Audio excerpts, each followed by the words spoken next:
the very model of a modern major general.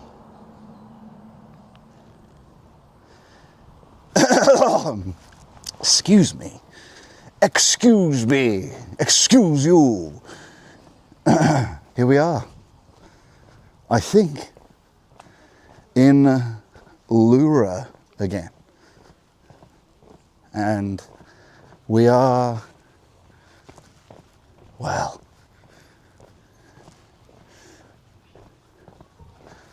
going to talk about many things today, but especially Hesychism and its mystery, stillness. But that doesn't really cover it. It's better to use the Greek word, because for the English speaker, it adds that sense that it has to be worked at, that there must be a impulse of mind stronger than something merely immediately understood, which a predisclosed word like stillness does.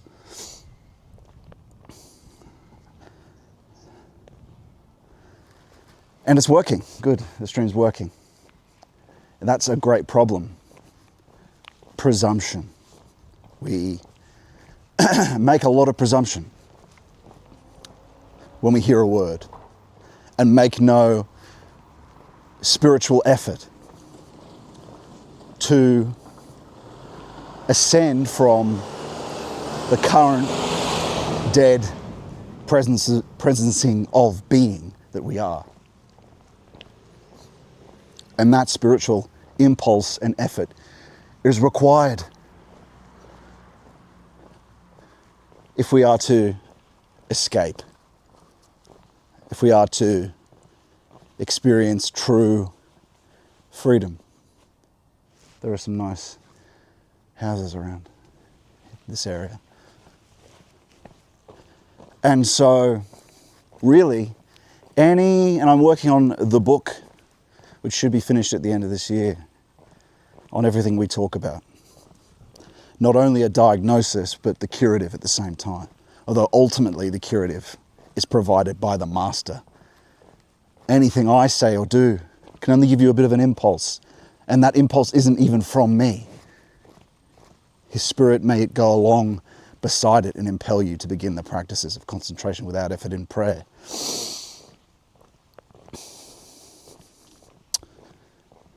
Hesychism.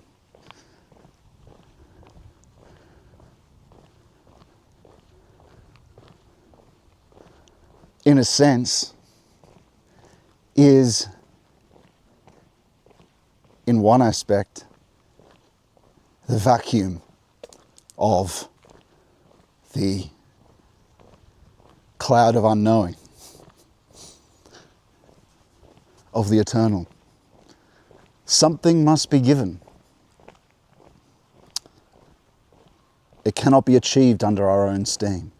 And something must be given or taken. Remember, the Master, he is the Lord of death and life. He transforms. He doesn't merely liberate, which is the goal of the East. He treats us. He's a surgeon. He cuts away as a cloud of unknowing. And so first we must understand of Hesychism that this is no regular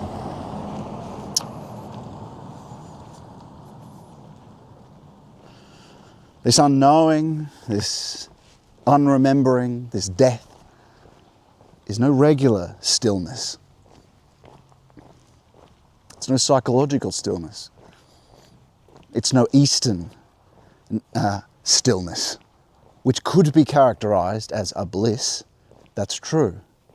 But the only kind of stillness that reaches is that of the prenatal state. Naturally, if you want to understand this prenatal state, it's not emanation, it's below that. So it is in the unconscious. But it's not merely psychological, it's a bit deeper than that. But wherever their ecstasy, where it goes to, is below the, let's say, the sphere of creation where the archetypes are. So understand that you understand you have a kind of vital force, right? If you were to remove your person, your functional structure, and all your memory, you would experience that vital force as a bliss, what the French call joie de vivre, whatever I don't know how they pronounce it. Okay, there is a park down here, so I do think we can maybe walk across. Let's just have a look quickly. Maybe no, maybe not. Let's just see. Might be able to get through. Damn, it doesn't look like it.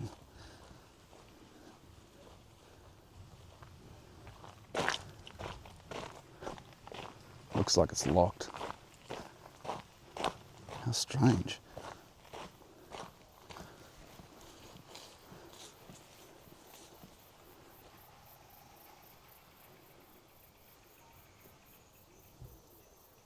I suppose it's not a track, right?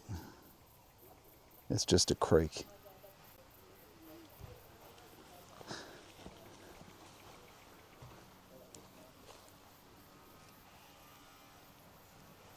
That's all right, we'll just keep walking. We'll walk around.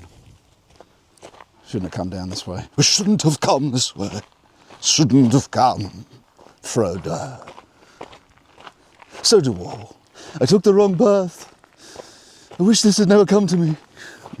So do all who live to see such times, Frodo, of going the wrong way. But it was not for them to decide. Okay. We're going down to... hopefully there's signal when we do go down there. But we may lose it for a little bit. It's like an overhang. And then we're going to go to the cliff edges and then the Cascades. And as we talk about, friends, I'll just jump back into that subject in a moment of talking about stillness. But today we walk and talk on the subject of the day. We do our reading. As you'll see the graphic come up and say the segments of the show.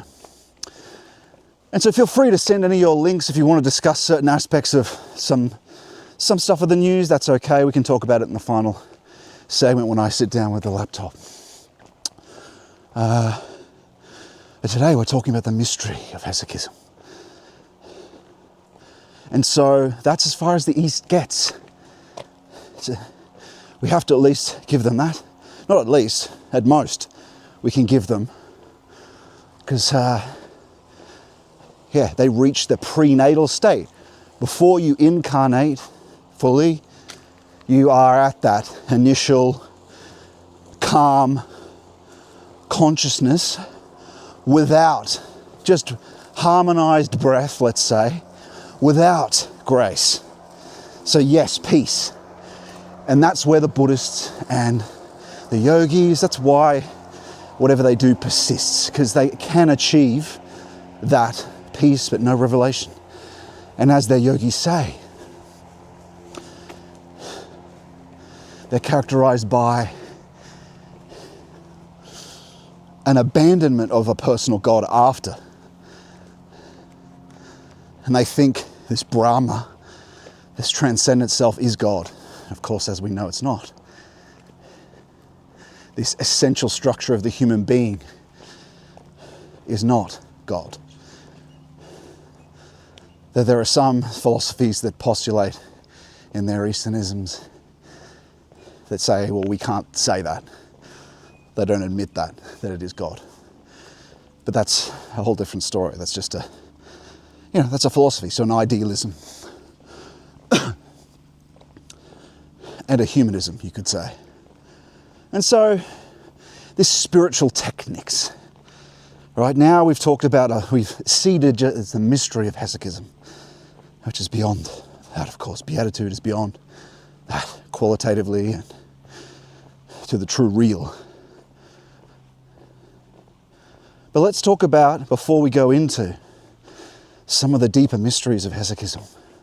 And of course, we can't reveal all of them. And we must show some tact when talking about this stuff, as the saints have been so conscientious about. Tact when talking about Hesychism, the mysteries of it, right? And Gregory of Sanai, he does hint at things passed on from master, from spiritual father to spiritual son, when it comes to Hesychism in the breath. But that being said, thankfully they do hint, so those who have ears to hear and eyes to see can know. And of course, saints like St. Simeon, the new theologian, talk about this, that when they say some of the more mystical statements.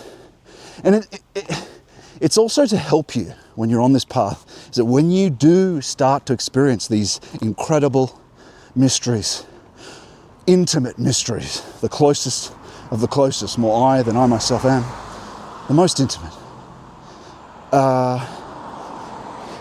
it's important they're not profaned, not throwing pearls to swine.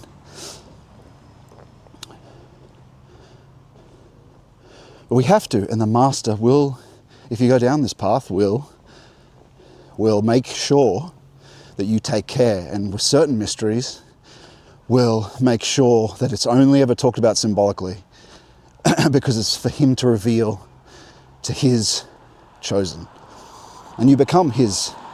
I'm nothing, I'm just a useless servant, but through this process is what a true uncircumcised person is. To be truly circumcised and truly chosen is not a fleshly matter. As even Paul says, it's a matter of being cut off from the wills of the world to find divine will. It's a matter of that manifesting as a fact of experience in your life and transformation of you, essentially, all the way up to psychologically and vitally, and then even physically. That's possible.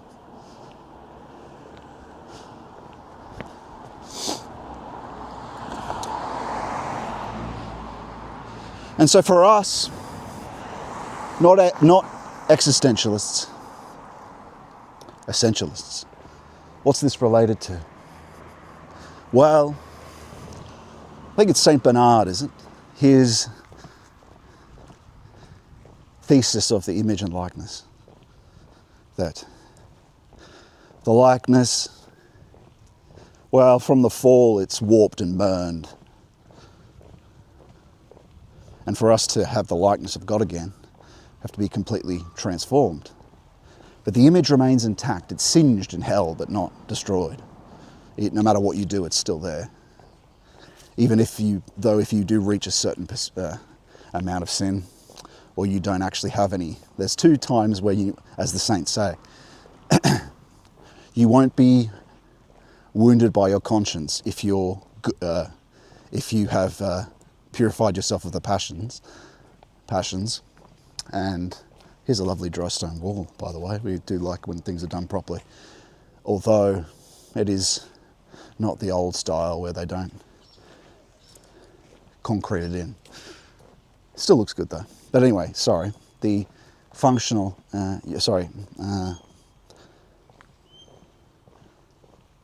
you don't have conscience then. You're not bothered by it, right? But you know the other time you're not bothered by it? When you've so destroyed and burned that God no longer even tries to help you. And that's such a horrible thing. And I pity those people, because the Lord really does try to help. Unless you really truly do bad things, then he leaves it alone. That doesn't mean you can't repent if you find it yourself. But that's always possible. But you need the mother you need the saints to appeal on your behalf to Christ if you've really, really, really done bad things. And you always need them to help. It always helps to have saints and appeal to the mother, is what I'm saying. But once your relationship with Christ is developed, of course, you are always appealing to him in the Jesus prayer anyway. But so you don't have a conscience when you have become truly evil. It doesn't bother you at all. Which is in a sense what Aleister Crowley was involved with.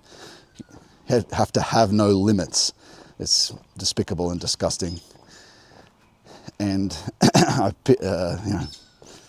have mercy on him. Well, he brought a lot of terrible things into the world, that gentleman. I don't want to talk much about it, but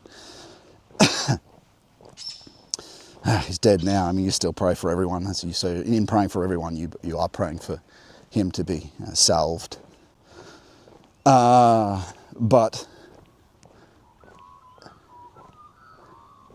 as I've said before, someone said his last words were, "I'm perplexed," and that makes a lot of sense, because when someone tries to create a hegemony of, like, the most dangerous demon is the demon of self-esteem and pride. That demon, wow, this is a nice property here. That demon, why? Especially if you're trying to do spiritual work, you're trying to move on the spiritual, and there's only one way. The other way is the broad way, and it's not the way to the divine, it's the way to hell. But what this demon does, and does this to people to monks, is that the other demons withdraw in his presence. So as you become prideful, this is the most dangerous one, as your ego inflates in making progress, you start to attribute it to yourself, that you did it. So it's conceit, and the demons, very subtly. When something is being very subtly moved underneath, it's very hard to keep to the truth. This is why you need the tradition to help you, and the saints, and be constantly referring to them, because you can't be a law unto yourself. That's what the tradition's for. So think about this. When you put a frog in a pot and you heat it up, it doesn't notice the water moving, does it? Because the atmosphere is changing. Same thing with evil. Or same thing with these little reality warping passions. You sort of don't realize you're doing all the practices externally, but there's this pride growing in you, slowly warping from underneath. And so that's why you constantly need to be appealing to God for the virtues, but also to read the saints so you know what you're thanking him for, what he's really truly doing, so you don't become conceited. But so what happened when Crowley dies, right, is the demon of pride reveals himself and says, you've been fooled all this time, and here are all the demons that withdrew. And then, because he used to try command them around, right? And the demon of pride allowed that, and the demons would withdraw and do what he told them. And that would just puff him up even more, make him even more damned. And so he reaches the end of the life thinking something's going to go, he's going to survive after life. I think it's Berdyaev who thought that in some way, that you crystallize something and survive into the afterlife. No, that's not how it works. Crystallization's death, man. You might survive for a little while after death, but you're kind of a phantom and a spectre. But so I'm perplexed, that's right, because they were not obeying your command anymore. As the demon of pride withdraws and the truth is revealed to you. Horrible, horrible truth.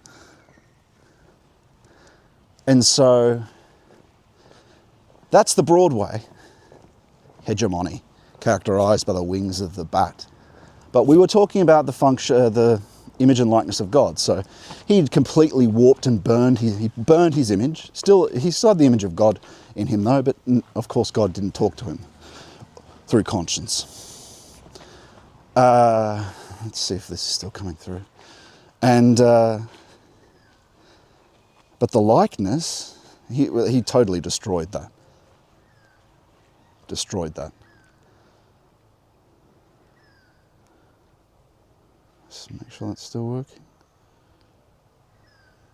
Oh yes, seems to still be working.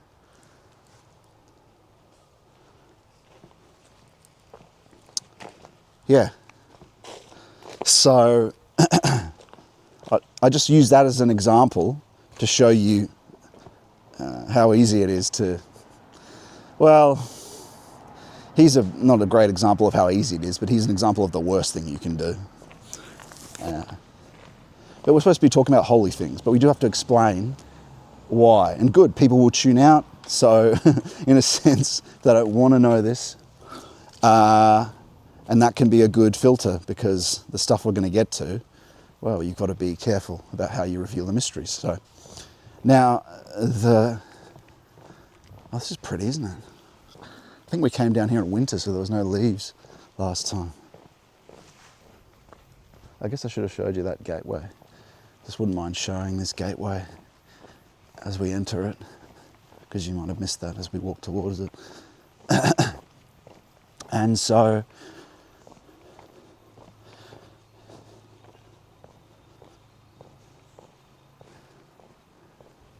the yogis abandon that likeness as well, but it gets obliterated. And so they obliterate the person. Here's the gates. It's a World War I memorial of people who fell from this region in World War I, erected by the avenue, planted by citizens of Leura in honour of the men served in the Great War, and whose names are inscribed on the panel.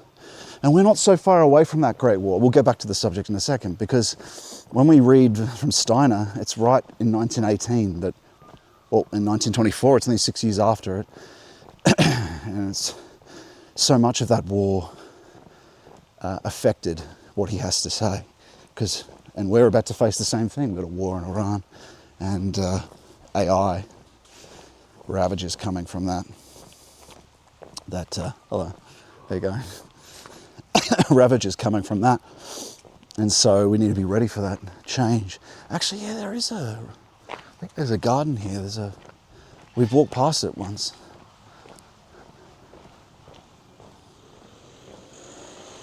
Ah, right. Maybe it's further down. Maybe it was once here. I think maybe they sold it. But you used to be able to visit, maybe. Beautiful property, though. Anyway. Yeah, wow. We might as well quickly have a look at it, right? I love it when people have terraced gardens. It's got some great terraces here. Yeah, look, I think you used to be able to tour it. But they're selling it for whatever reason. It's got sculptures and the like. Very pretty.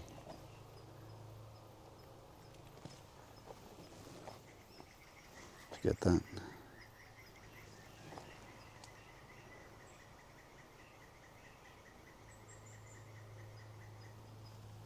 And so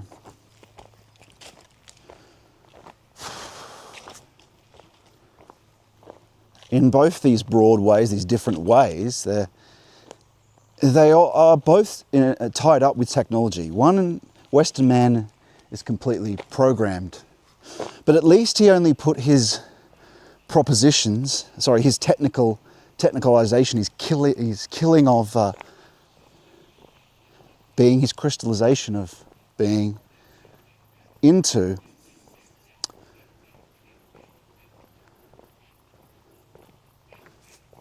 external technology. The Easterner, and so that's why you see a lot of people like Crowley using a kind of external technology. Evocation, divination, these are externalities. Spiritualism too is an externality. They're seeking to evoke a spirit in the surface senses. That's why you can really see the characterization of the West in that. Exterior technology, even in the approach to spirituality and Crowley, right? So that's the one way. That's not a way at all, of course, it's demons. But the other way, again, these are all things that are bootstrapping, no matter where the knowledge originally comes from. It's technicalization, it's under your own will and steam.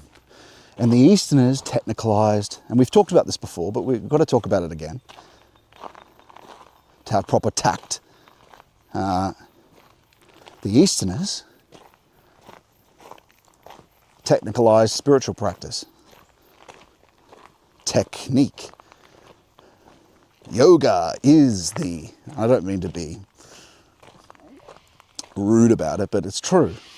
There are benefits to it, but there's a good reason why you shouldn't use those things. We just don't need it.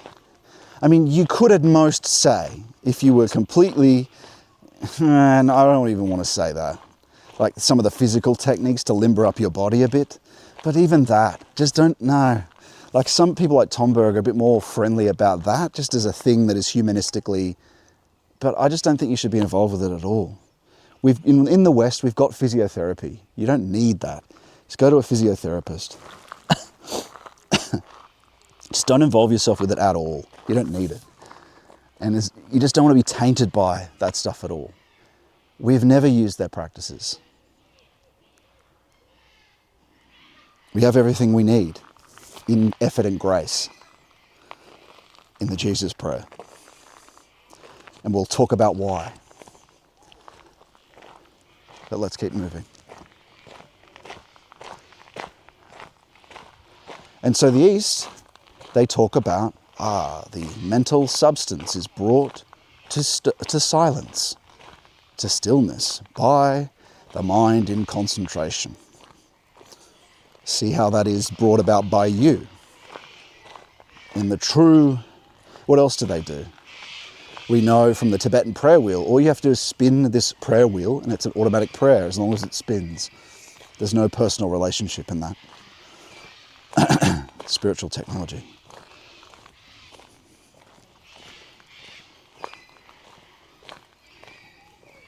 All you have to do is read a bit of the Philokalia where it's not that at all. As we'll see. So they are about technology, the principle of technology. Our principle is the principle of grace, or the principle of art, or art and rhythm. But rhythm also can be just attributed to the subject, so we can't in this way. So it's rhythm, but it's grace, effort and grace.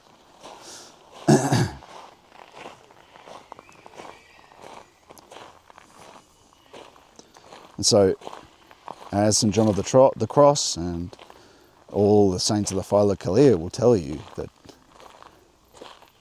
we don't bring about ultimately the silence. Even though sometimes the language might be, there are some things you do, but they're only ever preliminary. Otherwise, it's brought about, it's a moral action.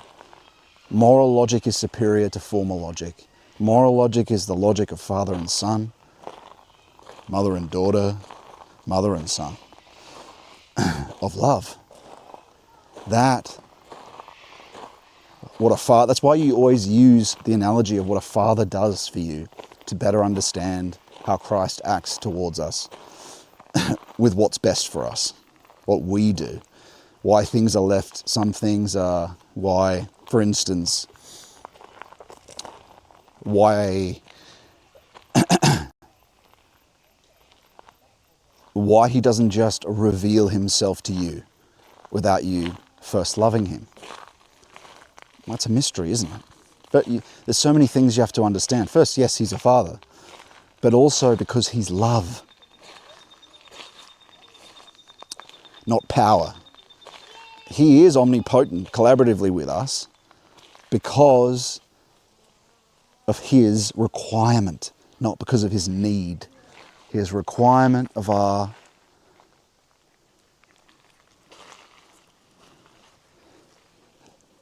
that we be free, that we make these choices freely. And so, I just want to see where we are. Make sure this is still connected.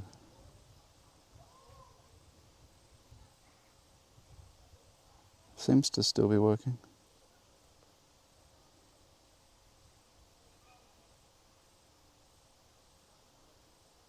Yeah, I think we're still good.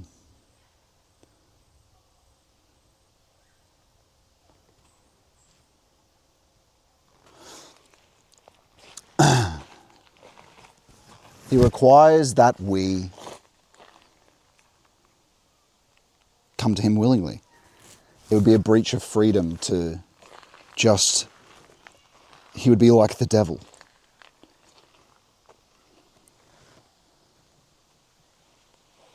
To do things through power.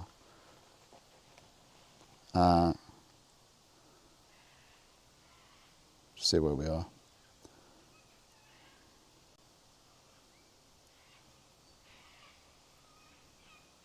Okay, well, it's not far. We'll just go down here. See how long it holds out for.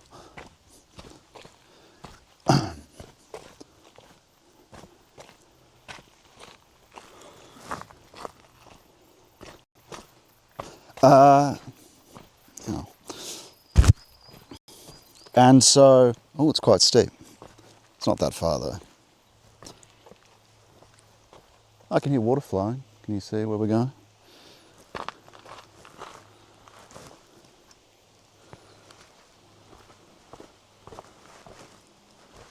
And so, yeah, it might lose signal here, so forgive me if we do. We'll be back shortly if we do. Hopefully it still holds up.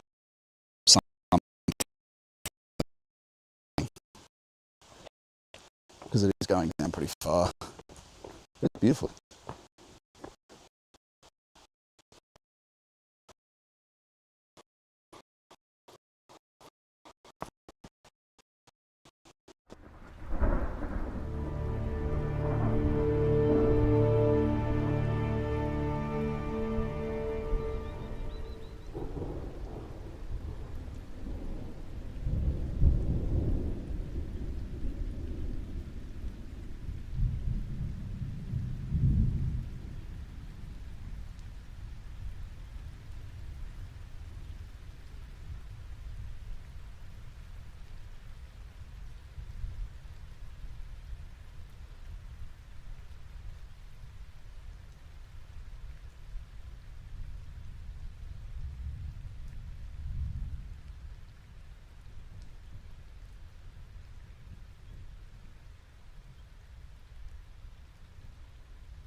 we might be back now. Let's check. And we'll get back to our topic of conversation.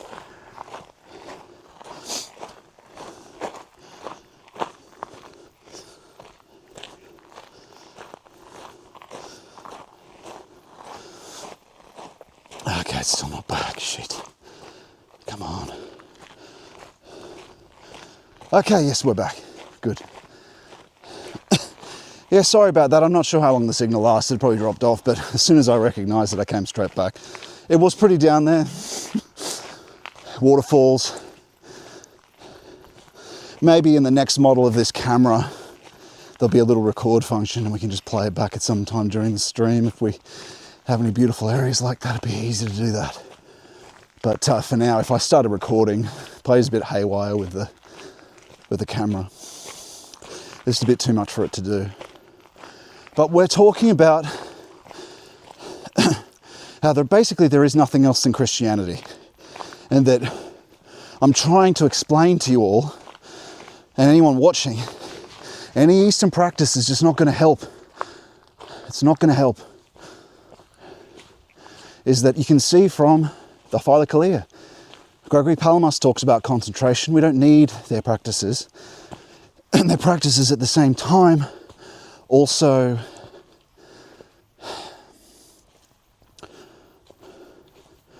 well, they have a risk of pollution, a risk of opening us up to the incorrect thinking, tainted waters. So, but there is a reason why they persist, and it's because they can offer humanistic benefits. Okay. Humanistic benefits. They go to, their bliss is on the border of the spiritual or the divine, you could say. It's the prenatal state. You naturally have a joie de vivre at the ground of your being, what's provided by the Lord, no matter if you sin or not. And so that's what they're allowed without any memory of the person. Because remember, they seek liberation. So this is good stuff, because when you read anything about them, you're going, yeah, I see what's going on here. I see what's going on here. You understand the esotericism or the mystic understanding. So you understand more about the unconscious. And I think this is as far as we can go. So when it comes up, you don't get fooled by it. It's not the same thing. There's a kind of word concept fallacy or word experience fallacy. You say Hesychism and people think they've experienced it. No. It takes a lot to reach. A lot of time, commitment, and grace. And moral development. The Lord wants you, though, to reach it. It's possible for everyone. But so many people just aren't willing. There is a certain preparation that really helps with this. Because a big part of it is the sacrifice of the intellect. And so it must be, in a sense, deprogrammed. Its propositions, its idea superstructure needs to be deprogrammed to get to an interpretation of being that is more primordial, or more outside, not even just prime origin, outside time, not even just primordial. An interpretation that was given to us by the Master. That we, unfortunately, because of our language and our metaphysics, when we read the English now, it's an issue. And it was also an issue for the apostles, because there was a degradation of the language for them too. They were in a Farsiistic time. It was through grace that they were able to open up to the divine wisdom that the Gospels disclose. And so even the people that understood Chaonic or Chaonic Greek, though it helped to be, wow, look at all those cockatoos.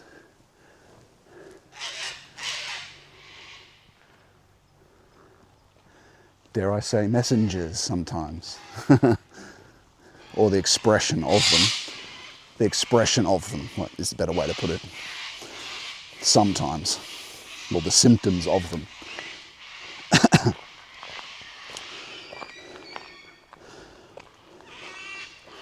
And so a lot is polluted. There is a big pollution with the East. And I have to talk about this because it's related with this word concept fallacy of Hesychism, what it is, silence.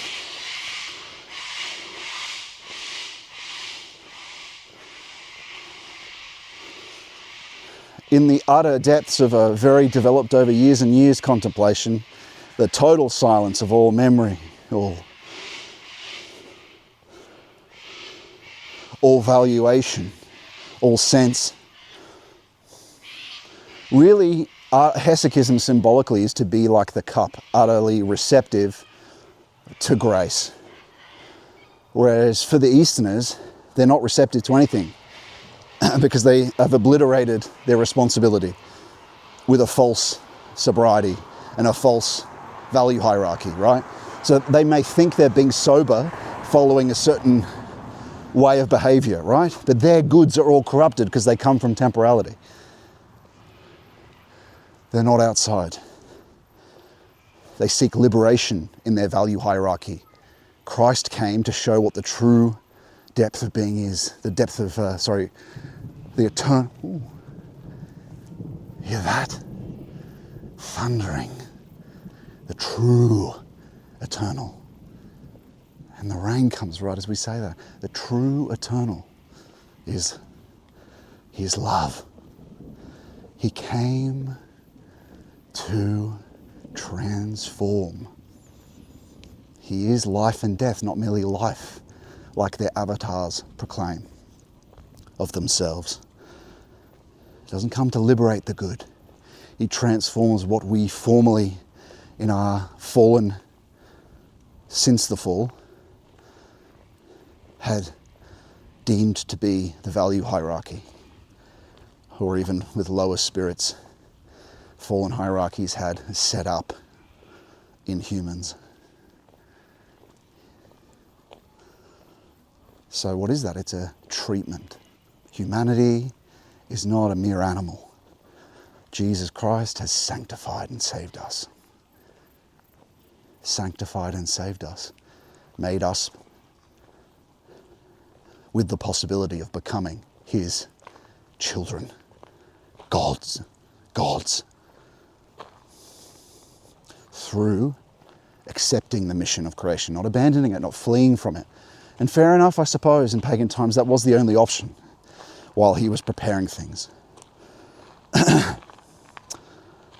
But there is only one way. It's His way.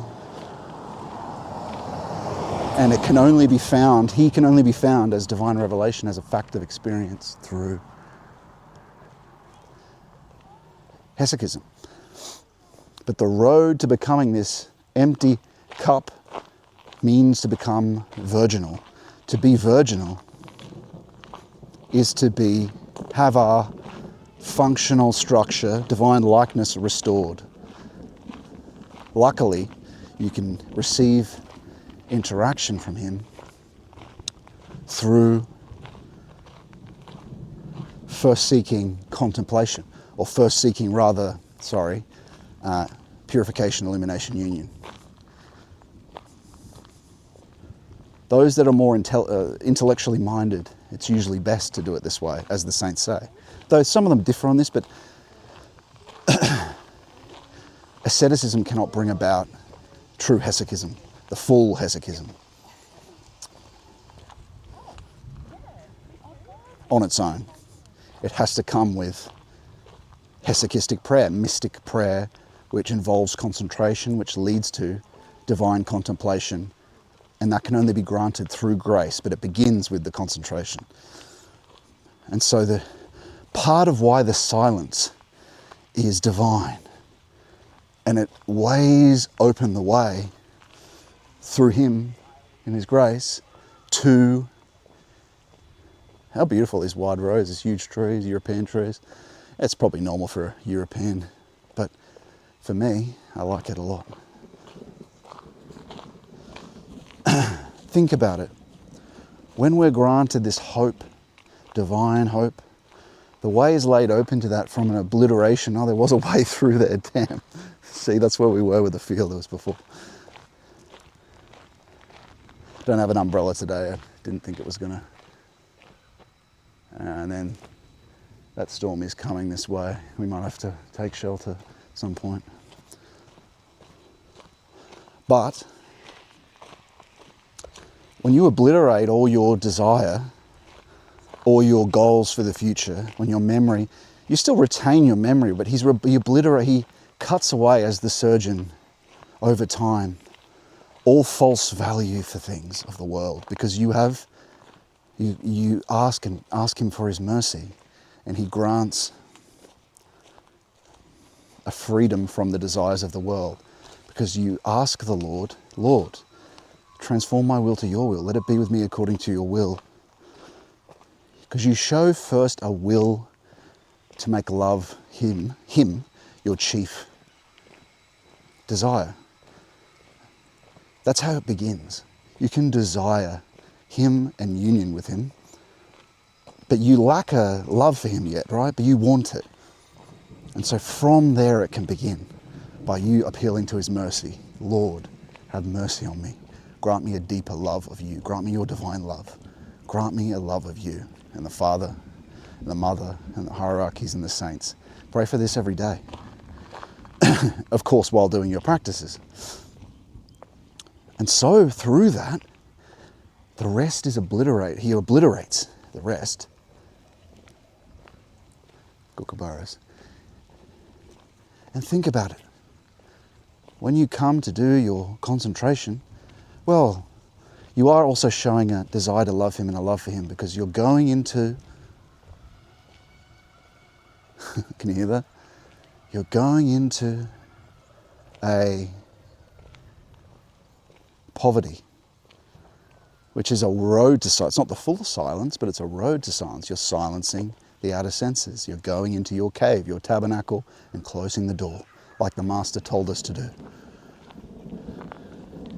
And over time,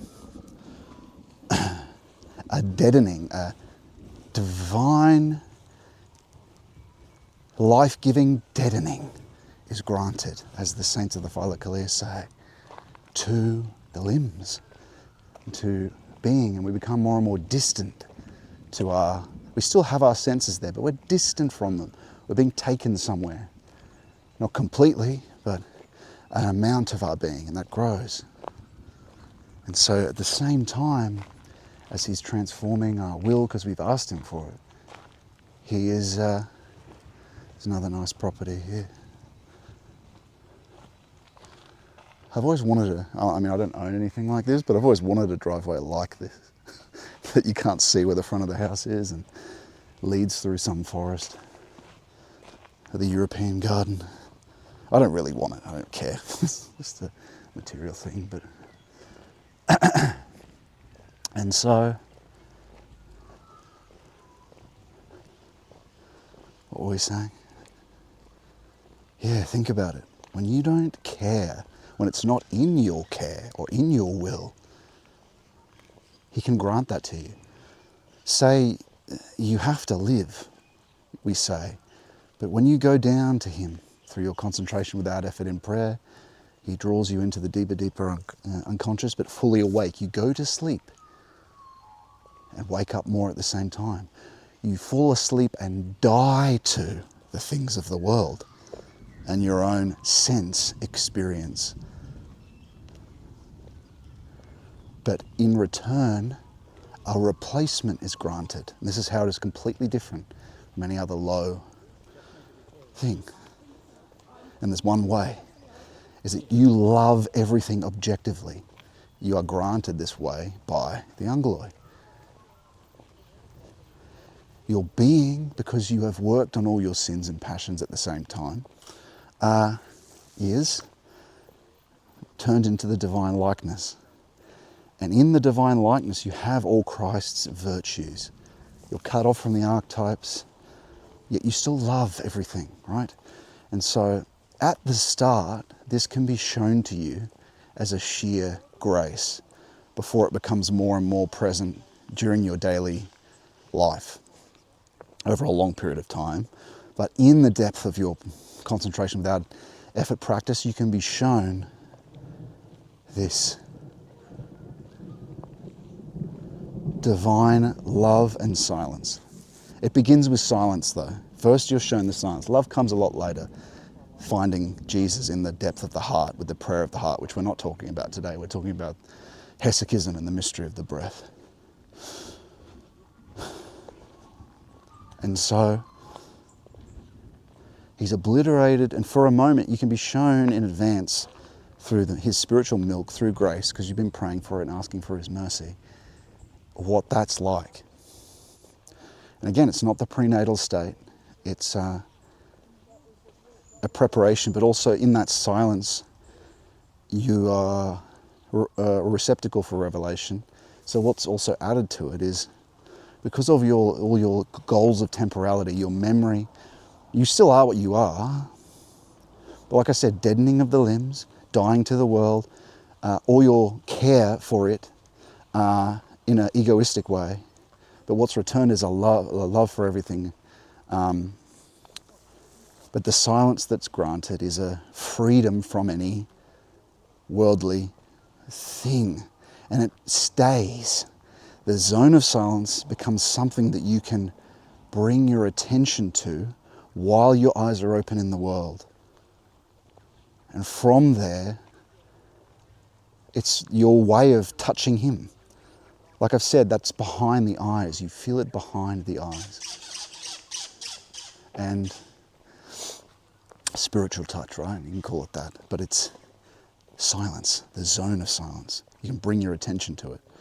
And from there, do you notice the rumblings? This is where because you've become a receptacle for revelation, right? The rumblings of the Holy Spirit. The saints also call it trembling. Trembling.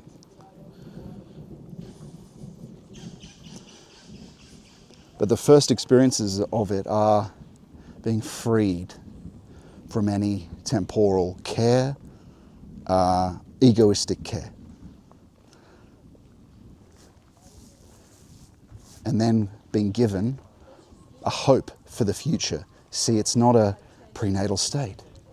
You are eventually granted a joy, and I can't even explain the feeling of this divine.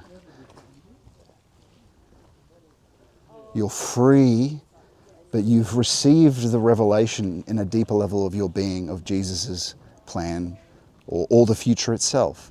You can't just access it as a experience. Know what that future is. His glory and love is approaching. And so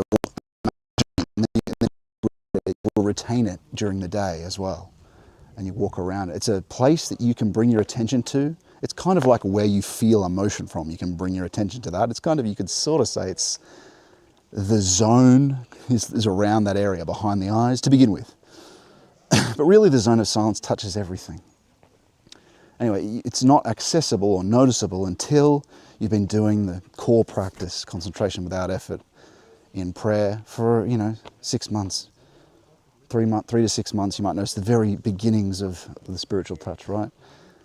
And so, well, let's get out onto this here.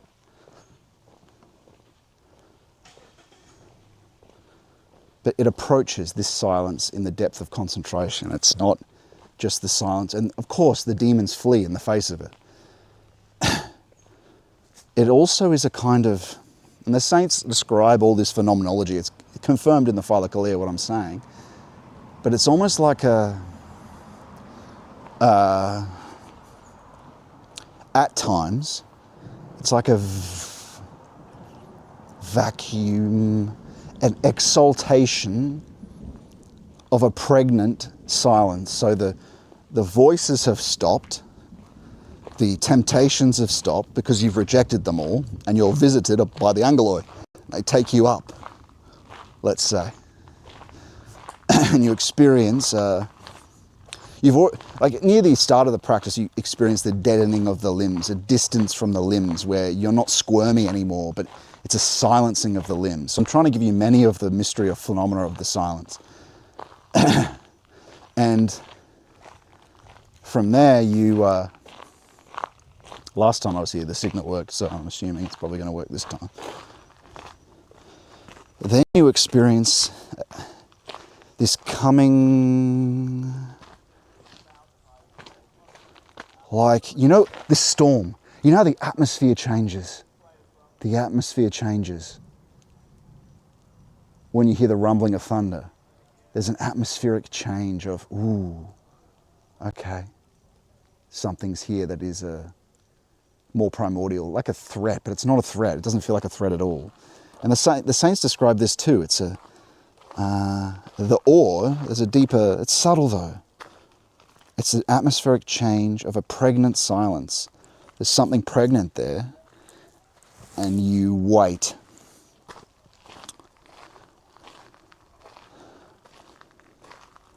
This phenomena happens quite a bit later, like a year and a half in. Let's say you've been doing the practice every day. And this is kind of, you could describe as it's right before a kind of like revelatory grace will occur, or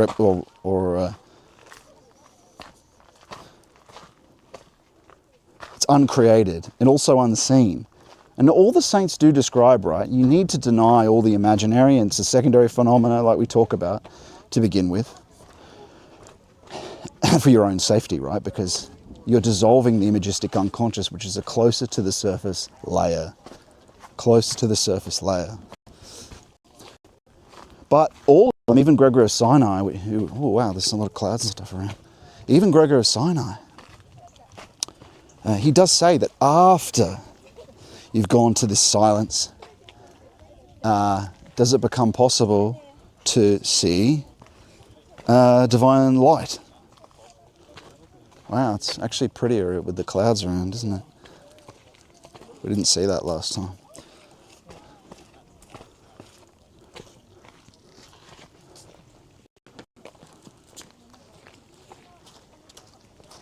Wow.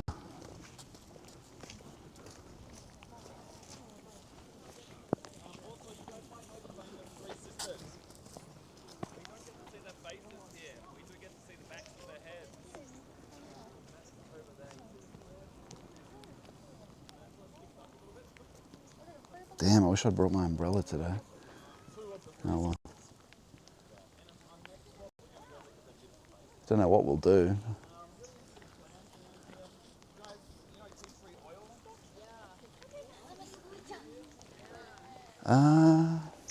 Shit, eh?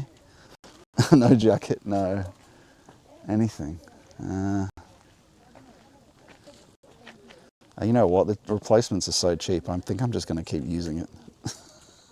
I've seen a live streamer just use these cameras in the wet and they just kept going. So it only costs $50 to replace it if something goes wrong. So I'm just going to stay amongst it, I think. Let's see if we're still getting anything through here.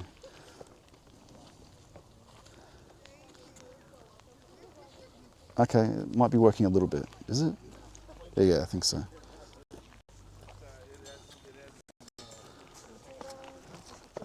Okay. Let's get a bit down a little. But here we are.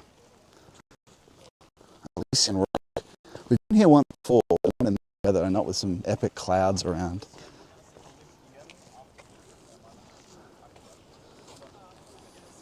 These are not the famous ones. The famous one we're going to the next one, Echo Point.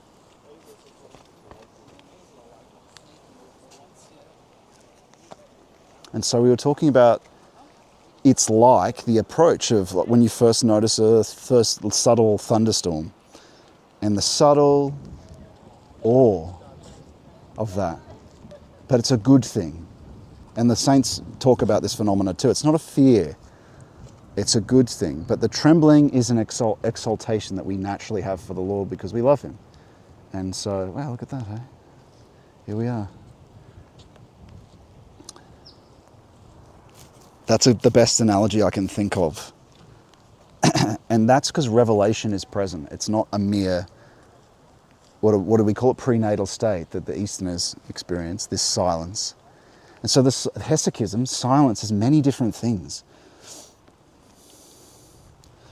Because the Lord, the uncreated, is potentiality. We can't, when it's first touched, he first touches us, it's as potentiality that unfolds as later something like a light, when it reaches deeper levels of our being, but we first experience it as spiritual touch, or as we've been talking about.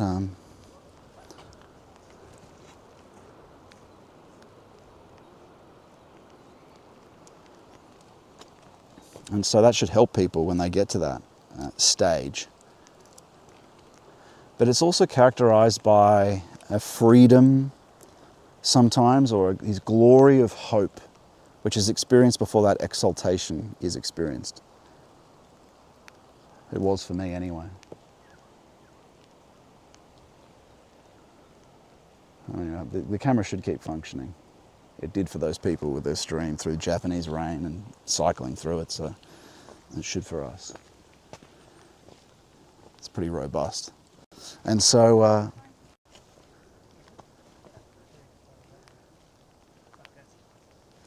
psychological silence, even deeper levels of it, bliss, let's say. They're all on the road to it. But none of the silence we're talking about, the beatific silence, is brought about by you.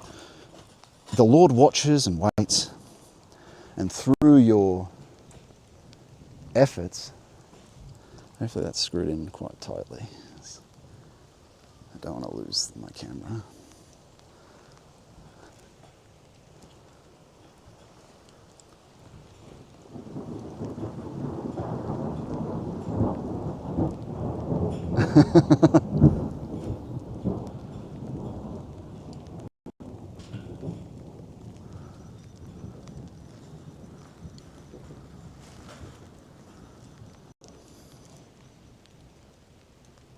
It's quite interesting. They've got a amphitheater just up here, you can see.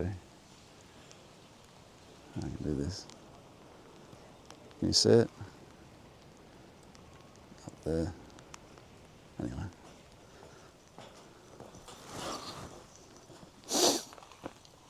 Beatific, right? All right, let's just get it as it emerges.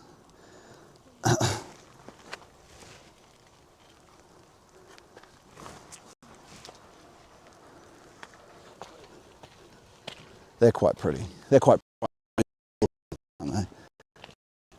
These one.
Like I said, in this similar, but with proper exaltation, a feeling of exaltedness. And you only truly know because these are divine emotions. They're different than anything we're familiar with. I can only give you a metaphor for them, which is like a qualitative, there's a qualitative difference between what I'm saying, a lower level in what we're familiar with emotively in the sense experience.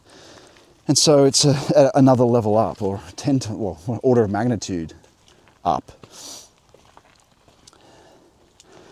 And that is a kind of pregnant silence, is that you just get a sense that it's approaching. It's pregnant. It's in like you've been doing concentration and you've already received, and you've been doing concentration, but it's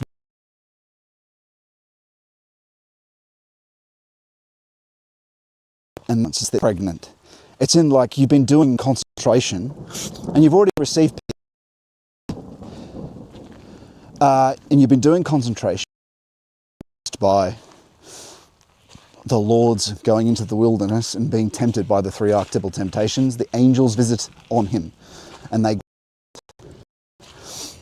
divine, like the gifts of the three wise men, they grant divine, they grant bread, the word, which is bread. We get to sup with the Lord. They grant divine breath and they grant a divine crown based on those three archetypal temptations that you reject. Because the devil would, but the devil tries them on you with thoughts that will fool you, that you'll be led. That's why we reject anything he does in our watchful state, in watchfulness. We reject it all.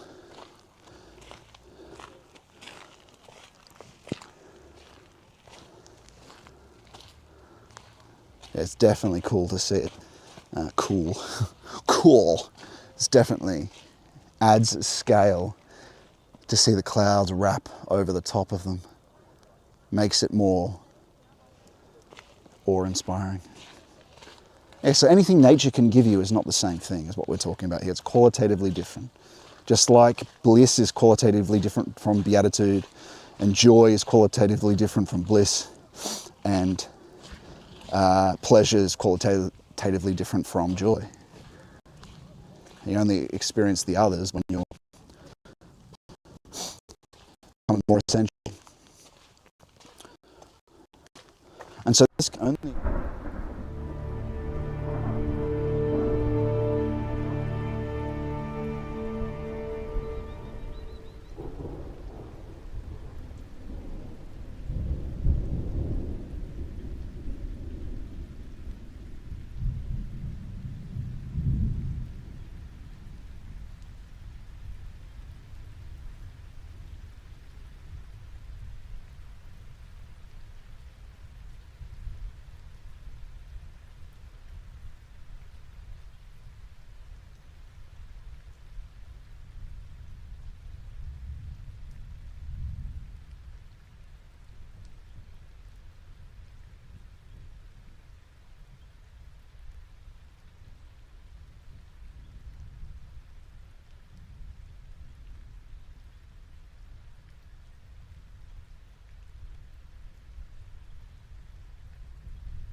that brings about in the most efficient means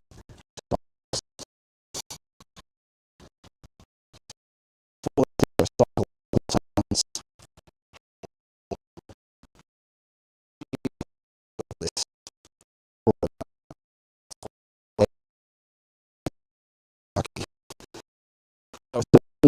disobeying conscience. It's also many things. Some should remain a mystery, except when people who are actively involved in Christian life and talked about with tact.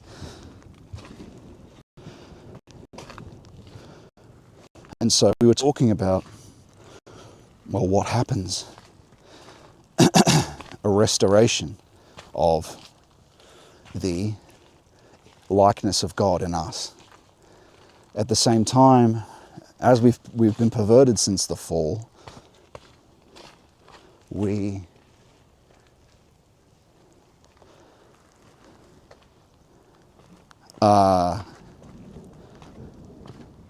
angeloi, the hierarchy, make up for the faculties we don't have. As the functional structure, what does that mean? A virtue structure, way of doing. A function is a way of being, a way of doing. A fallen way is a return to a transcendent way of being, which is Christ's virtues, right? A virtue engine is an engine of a way of being. Inner virtue is part of a human being. Part of your being as a human is actually the virtues. So when Christ grants you the virtues, he's supping on his body. You're eating his body by being granted the virtues. And you become as he is. Because he is both divine likeness and divine image at the same time. He's a son of God and son of man. The perfect man, though. That's why he's a divine likeness. The divine likeness is a perfect man. The Son of God is the image of God. Divine will and human will in union. Easier said than done. Or it can't be done without him. It's just impossible. It's not possible.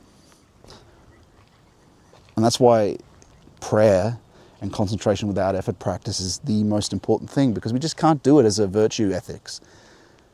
We can't. People give these sermons saying, we must love each other. All these churches, without an active, worshipful life. It's just a sort of sermons, Protestant-style sermons. And they're not promoting Hesychism either, which is the key. It's the key. It can't be done without Hesychism. It can't be done without concentration, without effort in prayer. Can't be done. And so those sermons don't work, as the world wars prove, as this new war proves, as makes no difference. But Christ as a living fact of being, as a granted impulse to you, is the ultimate difference. Because it's having the divine being in and with you. Revelatory action. Revelatory action.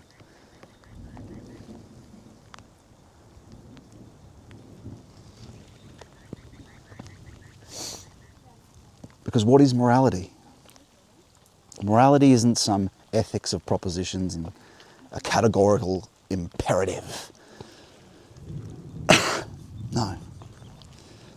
Actual morality is an impulse sent from a divine being. Christ in you, who frees you, grants you love, divine love, and something better than anything of the world. He grants you a silence of all the desires, a hesychism of all the desires of temporality. I don't think we'll follow that trail down. Where are we going here?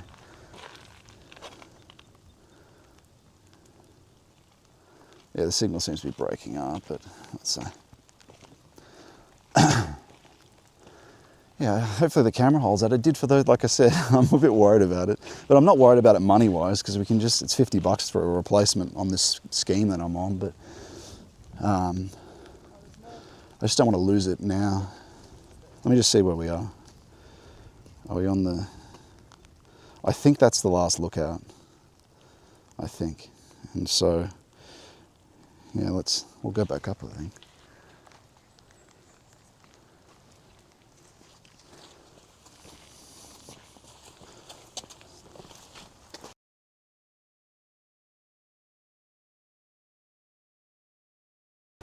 I think we'll give it a go. We're going to give it a go. Sorry, guys, if this goes out of signal, but we're going to try. It's an hour, though. It's an hour. I don't know, eh? Yeah. Might be better to approach it the other way. Yeah, I just don't know. Like, I'd rather go along the road. Bridal Veil Falls track. Leura Falls.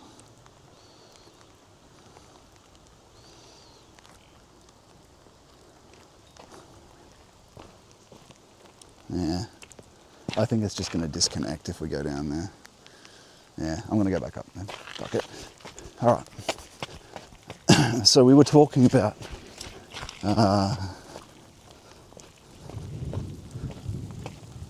and hopefully the camera sticks with us, because I don't have two here, but it's a cheap enough replacement.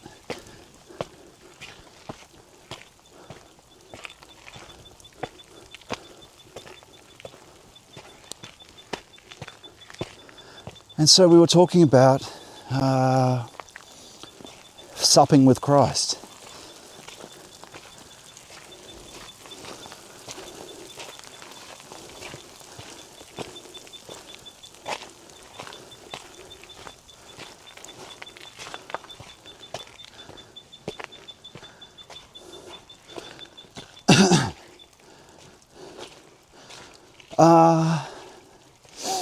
Divine breath, here's another phenomenon. I'm just going to describe the mystery of breath.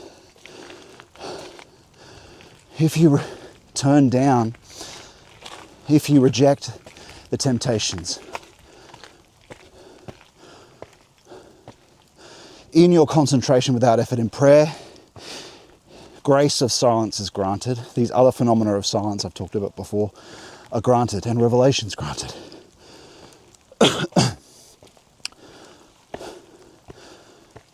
One of those things, when Christ approaches you, and this a year in, 6 months to a year in, probably a year, is, and this is Hesychism, one of the rewards of the angeloi. There are three angeloi the angeloi of poverty, the angeloi of chastity, the angeloi of obedience. And you've been rejecting those three things by doing your morning concentration without effort in prayer.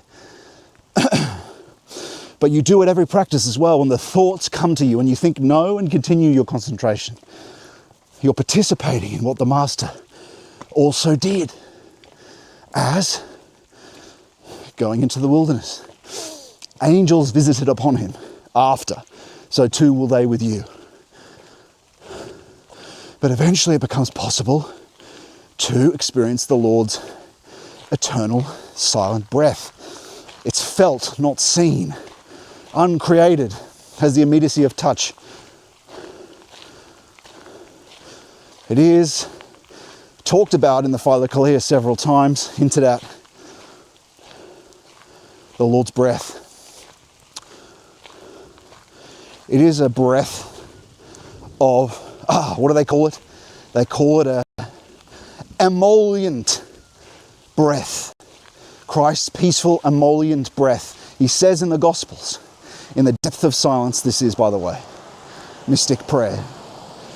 Emollient means a soothing cream. His breath is felt. Notice how emollient is like cream, it's touch, felt behind the eyes. How tall. Sorry, if someone breathes on you, they're either sitting down, they're at your eye level, aren't they? The Master says he breathed on them in the Gospels. He does this in Hesychism. Emollient. Intimate. Loving. Though it's not feeling his divine love yet, it's definitely loving, and it's peace. Like a gentle breath. Not coolness on its own though. There is a sense that it's coming from somewhere. It's moving through, but you don't know from whence it comes and whether it goes. Yes, it's all hidden in the Bible. Things hidden since the foundations of the world. Here's what all these things are. It's beyond foundation. It's beyond the first beginning. It's beyond any beginning. Thank God. And so that's another phenomena you should log down. You need to know what this breath feels like. It takes a long time to sample it. The Lord will show you the difference between graceful energy and devil energy.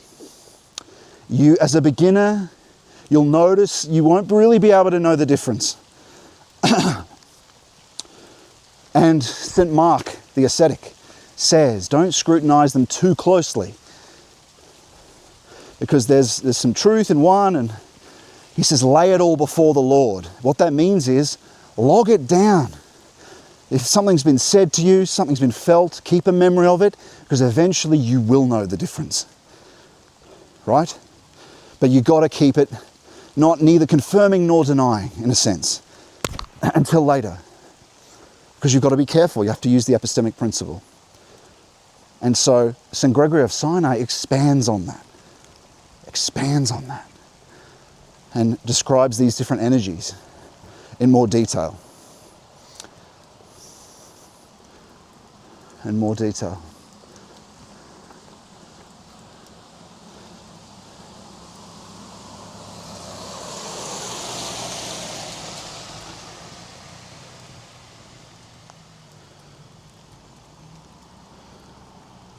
What to do?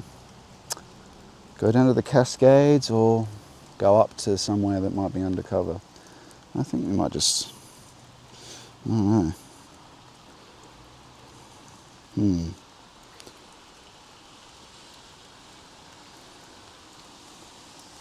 Should have checked the weather. Because I usually bring an umbrella, right? I'll check the weather next time.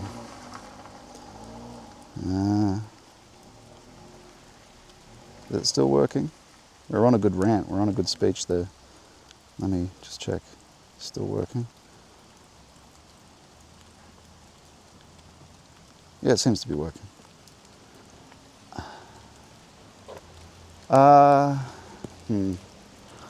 Maybe we'll walk back up to, I think we're going to walk up to the mountain area bar and find somewhere to sit there to read our book and see where we might go after. But where were we? Everything's still functioning though. Very good. Camera is soaked. I should get a photo of how soaked it is.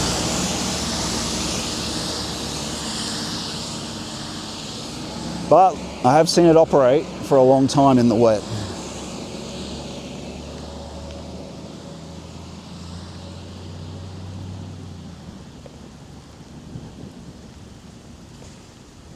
And so, what were we saying? Two different energies. But it's important I describe this eternal breath. And you may experience doing this. Again, these are all characterizations of phenomena that occur and are part of Hesychism and what it truly is. The other phenomena which can occur, and maybe I should only talk about this symbolically, is that you sup with the Lord in a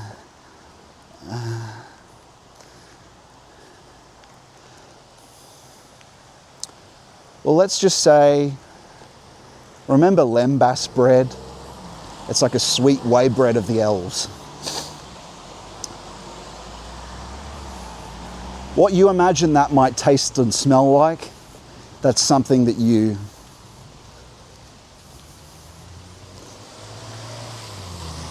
that's all I'm going to say, because I'm getting intuitions to leave it there. I've said enough. Supping with the Lord. Signs that one is supping with the Lord and His Word. Of course, with the deep silence. But that breath I've revealed, that eternal breath, is a big one.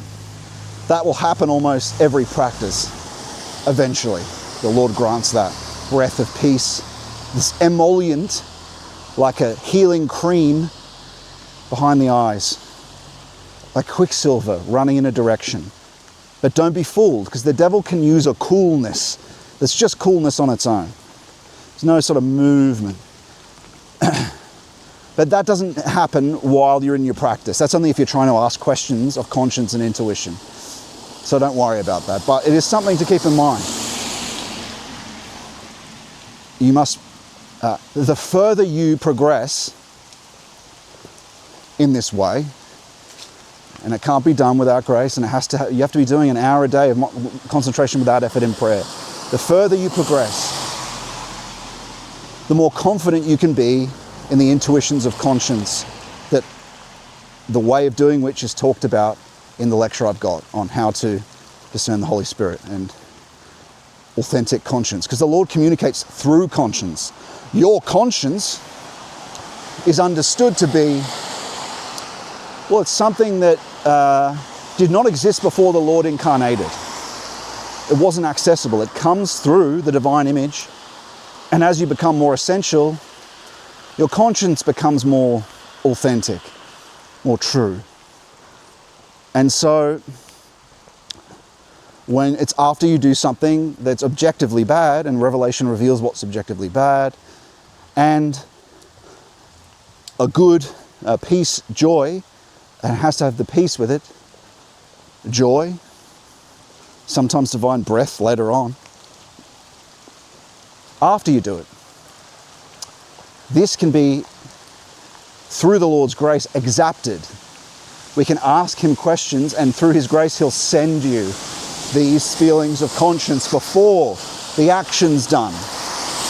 The exception is, you're not to ask him, one of the exceptions, will to power questions. It's not, like today, sometimes you'll do it by accident thinking it's just a question, because it's nice to be able to receive communication, even in a subtle way.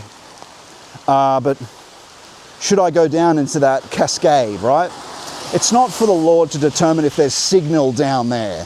So it's got to be for it's for something you can't guess or determine yourself, right? He'll have mercy on you, but it's not for you to use him for an earthly goal. The whole point is to align yourself and everything you do to love. So you have to be careful the questions you ask, but it's okay. He'll have mercy on you. He's not going to abandon you. But you have to get it, and you'll know from the response you get. You'll get rumblings of the Holy Spirit behind the eyes, right? Just a different, maybe a slightly fearful exaltation will be something you feel, or just a gravity, something when something feels grave. I don't just mean celestial gravity, but yeah, it kind of feels like celestial gravity as well, like physical gravity. But gravity is called gravity because it's grave, mortal. Ooh, that's a grave thing. A matter of death. Gravity is death. It pulls you towards it. It's temporal. It probably is related to time in a sense. Temporal death. It pulls everything to its death. It's not an impulse of life. Well, let's. I don't know if we should keep going. Maybe I should just wait under this tree. It might be a bit too much rain for the camera to handle.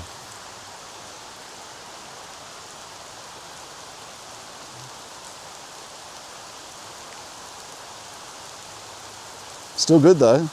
It's holding up, holding in. Yep. Shall we push on? We have to find somewhere to go. Damn, man, I should have checked the weather. Sorry, everyone.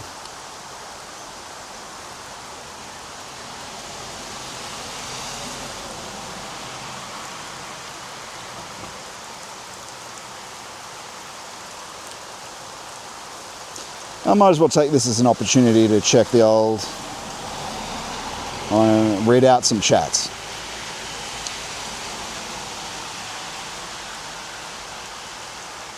ZDMC, our friend, who is a regular. Peace and grace in Christ Jesus to you, Scott, and all who participate in this live stream. Spectacular views. God sends thunder above the chasms and a gentle rain to renew. Yes, and in a sense, it's a gift. In a sense, we can't stay here. Let's just keep going. And in a sense, let's just see. If it fails, that's the end of the stream. Oh, I don't know if I want to get soaked though. Maybe might wait here to see if it just clears off because it's quite good here. It's quite covered here.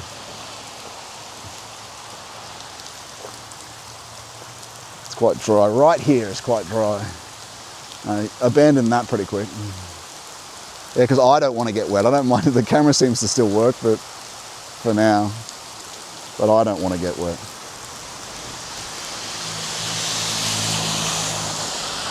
Damn, this sucks. This sucks bad. Son of a gun.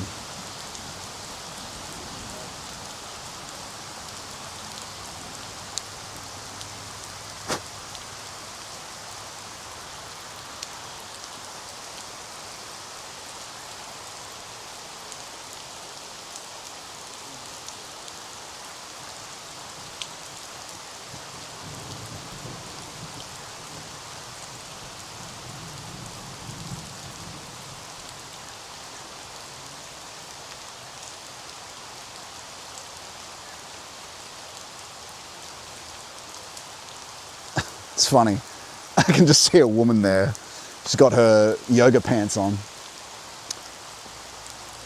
Her boyfriend has a raincoat that's not see-through, but it seems that she's had the foresight to have a see-through, probably not true, but perhaps see-through raincoat. Maybe it's a coincidence. Anyway.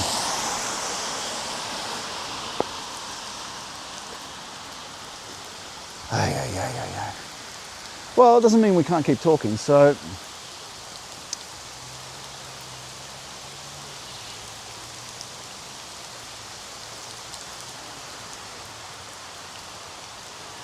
Where were we?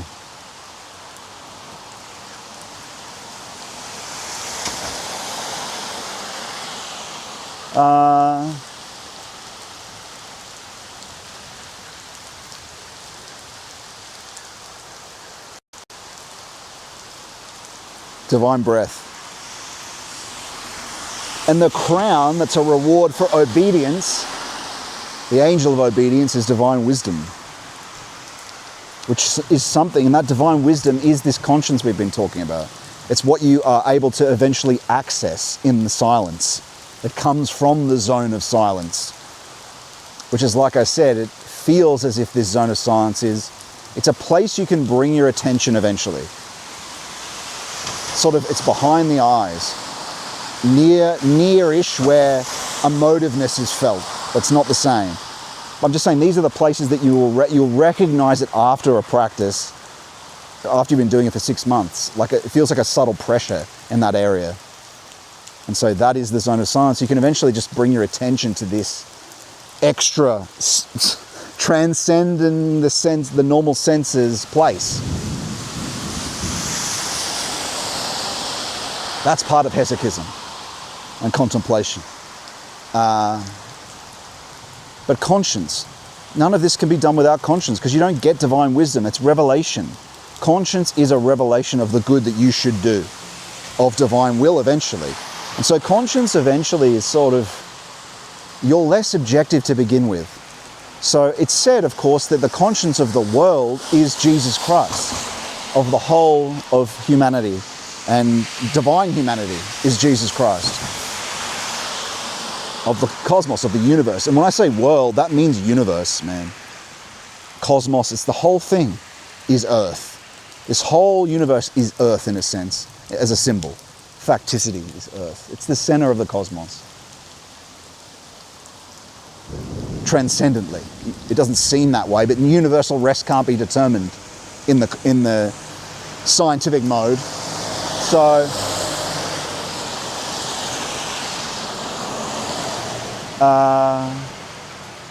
well, it looks like I've got a,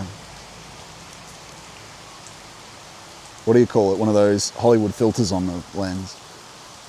Grease on the lens. And so,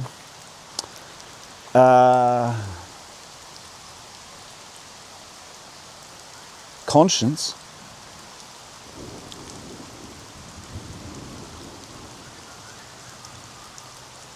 begins as you'll first experience interrupting pangs when you're about to do something, or perhaps afterwards, right? Most people are familiar with this occurring after actions, and even people, some monks as well. It's not something they try to communicate with necessarily. Well, monks, yeah, I mean, they would, but it's not something that religious experience is usually characterized by you're interrupted to help you. The Holy Spirit will groan, or you'll feel a trembling behind the eyes to warn you not to do something, or sometimes it'll interrupt it's designed to interrupt your action, so you consider what you're doing and think, well, maybe I shouldn't do that. Or to call you to ask a question to conscience.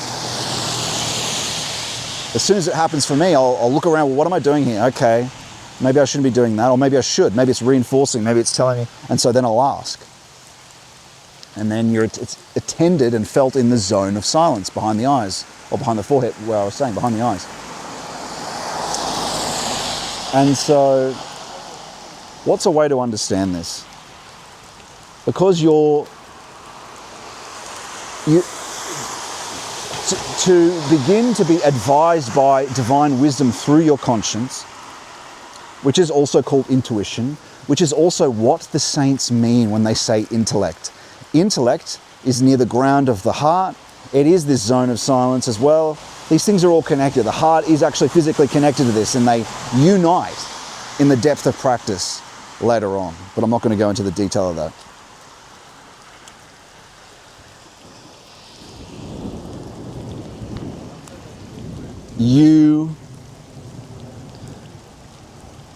To rely on it, or to even be able to experience impulses and intuitions from it, you have to have made moral work. You have to, for the zone of silence to be showed to you, you're going to have to do this concentration without effort in prayer for 6 months, 3 months, for an hour, 3 to 6 months, before you first notice it.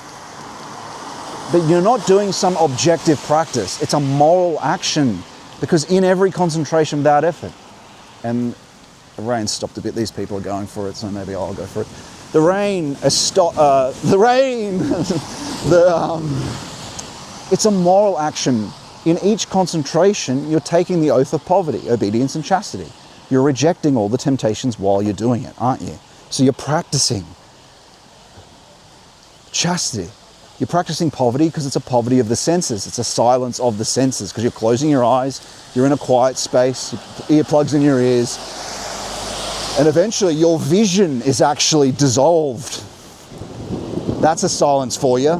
In that attending of the all of vision and balancing that with the point, when your eyes automatically close with grace, your vision actually dissolves and is replaced with touch.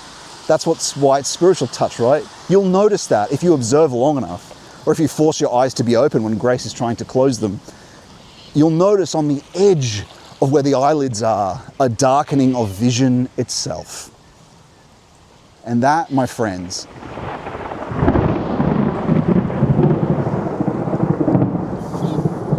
is the road. And it can't be done by you. It's done, you do your bit. And really, all this really unfolds through you knowing when to allow, you knowing what the Lord's doing. You knowing what the Lord's doing. But really, you just do the concentration and put your attention in a certain place. And, okay, you do 3 things at the same time, in a sense. This is the thing that you do, and the rest sort of comes about by grace. You just need to know how to allow it. And so how wonderful to have the awe of the lightning at the same time, the thunder. And so, as Saint Gregory of Palamas says, the tripartite intellect, and remember that intellect is not this modern intellect that we're conscious of now. It's a more essential. When they say intellect, they mean intuition. They mean intuition. And that's talked about in the glossary in the back of the Philokalia, volume 5. Important to read the glossary. Wow, look at all these wonderful birds. Just up here, if you can see, it's a bit, lens is a bit muffed, but... And all these trees. And cinema scope. Oh, sorry, cinema fog.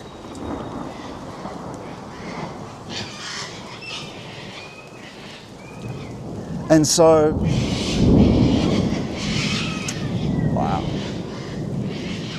wow.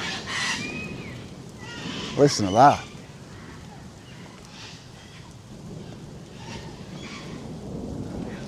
Looks like a wonderful place to live. Old cottages and that sort of thing.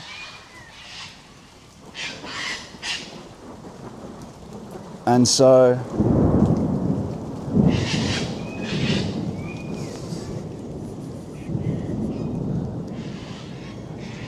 St. Gregory of Palamas says,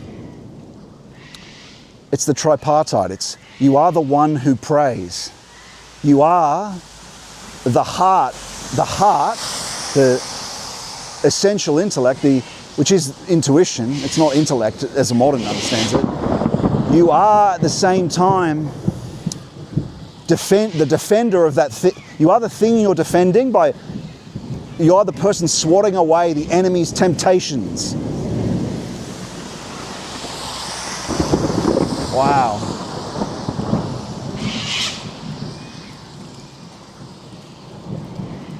You are the one who worships and prays, and you are that thing you are defending.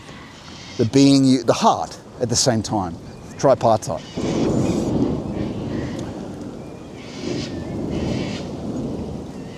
And so that temptation is very important. It still happens to me in the start of every practice. The silence is brought about by Jesus, the divine.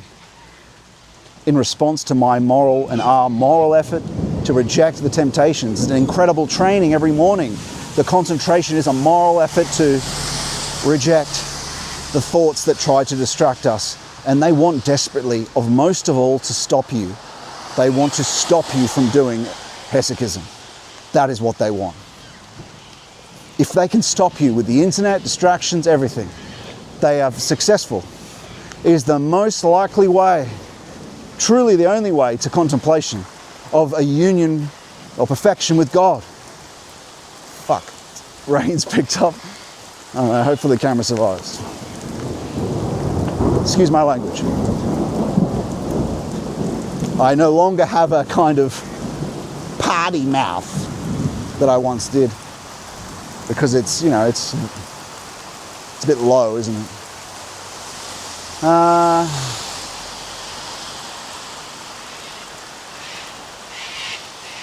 And so,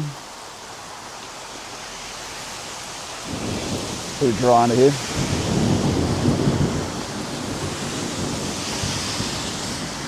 Hopefully you're enjoying the atmosphere.